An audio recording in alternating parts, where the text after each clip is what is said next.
Hampir 2 juta umat Islam lain bergerak dalam keadaan berihram menuju ke Arafah bermula Ahad di terletak 22 km ke tenggara Kota Mekah untuk kemuncak haji iaitu wukuf.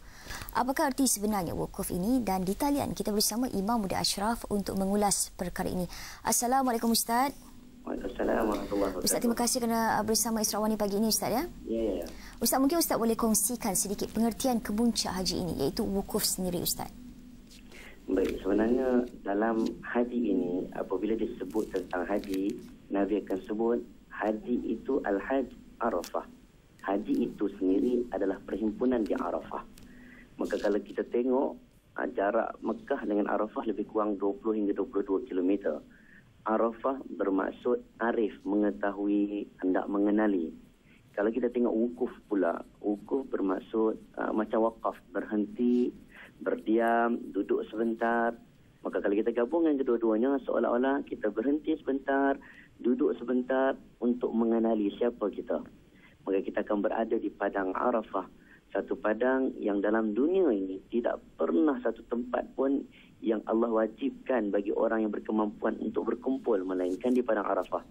Yang mana kita boleh lihat kalau tahun ini hampir jutaan daripada seluruh pelosok dunia berkumpul di satu tempat bermula. Waktu kemuncaknya kita kata daripada selepas tergelincir matahari, selepas zuhur hinggalah terbenam matahari pada hari tersebut. Dan pada hari tersebut merupakan hari yang paling Allah mendengar rintihan hamba-hambanya. Termasuklah orang yang tak sempat melakukan haji, tak pergi melakukan haji, Allah menggalakkan kepada kita untuk berpuasa. Dan ini satu simbol bahawa cara ataupun gambaran sebenar padang mahsyar, himpunan umat Islam, himpunan makhluk-makhluk hamba-hamba Allah sebelum bertemu dengan Allah di padang mahsyar nanti. Ini adalah perhimpunan di dunia. Jadi Ustaz, bagaimana umat Islam boleh mengaitkan falsafah wukuf dengan kehidupan seharian ini Ustaz? Ini sebenarnya satu time yang seketika, separuh hari saja, daripada lepas zuhur sehingga ke selepas, sehingga ke terbenam matahari.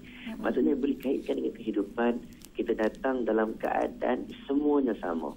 Tidak dibenarkan seorang pun memakai pakaian yang berjahit. Tidak mengira pangkat, darjat dan kedudukan. Tidak dibenarkan seseorang pun memakai pakaian yang berwarna lain daripada orang lain. Maksudnya kita tidak diberi pilihan untuk memilih fashion yang kita kehendaki. Tidak diberi pilihan untuk melihat apa yang kita ada pada diri kita. Tetapi kita datang sebagai semua orang yang sama. Islam datang membawa mesej universal. Takwa bersifat universal, tidak mengira warna kulit, tidak mengira siapa. Yang penting siapa yang berada di hadapan Allah dalam keadaan hati yang tenang. Ini kita bagi contoh, relate untuk kehidupan kita. Kita datang ke Arafah dengan penuh kehambaan.